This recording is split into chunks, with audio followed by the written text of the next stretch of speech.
सन 1573 राजस्थान की वीरान अरावली पहाड़ियों के बीच सांझ के ठीक 6:17 भानगढ़ फोर्ट की ऊंची दीवारों पर गिरती सूरज की आखिरी किरणें धीरे धीरे अंधेरे में समा रही थीं।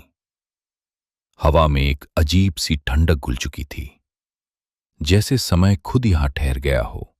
ये वही क्षण था जब इतिहास और भय एक दूसरे में उलझने लगे थे। बंजर होती जमीन, सूनी गलियां और खामोश खंडहर इस बात के गवाह थे कि यहां कभी जीवन धड़कता था, लेकिन अब सिर्फ सन्नाटा था। ऐसा सन्नाटा जिसमें हर पत्थर कोई अनकही चीख छुपाए बैठा था। भानगढ़ कभी एक समृद्ध और जीवंत नगर हुआ करता था, जहां राजा मधो सिंह के शासन में समृद्धि अपने चरम पर थी। महलों में रौनक थी, बाजारों में चहल पहल और हर दिशा में जीवन की ऊर्जा महसूस होती थी। लेकिन इसी समृद्धि के बीच जन्म ले रही थी एक ऐसी कहानी जिसने पूरे नगर को हमेशा के लिए अंधकार में धकेल दिया। इस कहानी के केंद्र में थी राजकुमारी रत्नावती, जिसकी सुंदरता की चर्चा दूर दूर तक फैली हुई थी। लेकिन यही सुंदरता किसी और के लिए एक जुनून बन चुकी थी, एक ऐसा जुनून जो विनाश की जड़ बनने वाला था। सिंहिया नाम का एक काला जादूगर, जो अपनी तांत्रिक शक्तियों के लिए जाना जाता था, रत्नावती पर मोहित हो चुका था। उसकी इच्छा सिर्फ आकर्षण तक सीमित नहीं थी, बल्कि वो उसे अपने वश में करना चाहता था।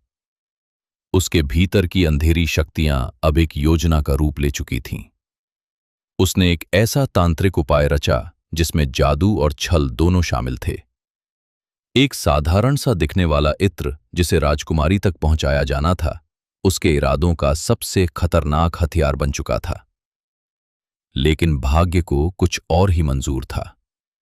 रत्नावती ने उस इत्र के पीछे छिपे रहस्य को भांप लिया। जैसे ही वो इत्र जमीन पर गिरा, उसने अपने असली स्वरूप को प्रकट कर दिया। एक अदृश्य शक्ति उस पत्थर में समा गई, जो अचानक जीवित होकर उसी तांत्रिक की ओर बढ़ने लगा। भय और शक्ति के इस टकराव में सिंहिया अपनी ही चाल में फंस चुका था। पत्थर ने उसे कुचल दिया, लेकिन मरने से पहले उसके होंठों पर एक आखिरी श्राप जन्म ले चुका था।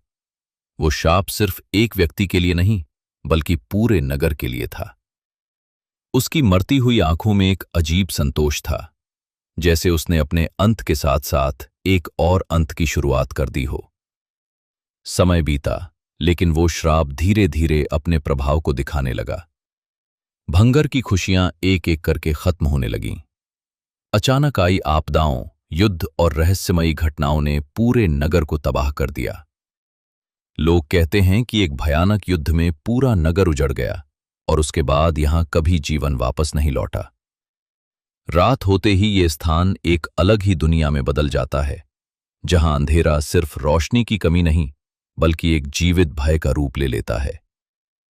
आज भी जैसे ही सूरज ढलता है, इस किले के भीतर कदम रखने की मनाही है। आर्कियोलॉजिकल सर्वे ऑफ इंडिया ने भी इस स्थान को सूर्यास्त के बाद पूरी तरह प्रतिबंधित कर रखा है।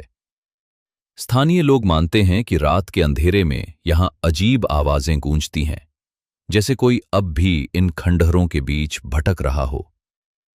टूटी दीवारों के पीछे से आती परछाइयां, खाली गलियों में अचानक उठती हवाएं और एक अनजाना डर जो बिना किसी वजह के दिल में उतर जाता है। कई साहसी लोग यहां रात में जाने की कोशिश कर चुके हैं, लेकिन उनके अनुभव एक जैसे नहीं रहे। कुछ लोगों ने अजीब परछाइयों को देखने का दावा किया, तो कुछ ने महसूस किया कि कोई उन्हें देख रहा है।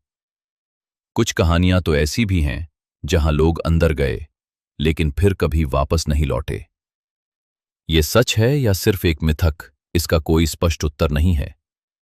लेकिन एक बात तय है कि भंगर फोर्ट सिर्फ एक खंडहर नहीं, बल्कि एक ऐसी पहेली है जिसे आज तक कोई सुलझा नहीं पाया।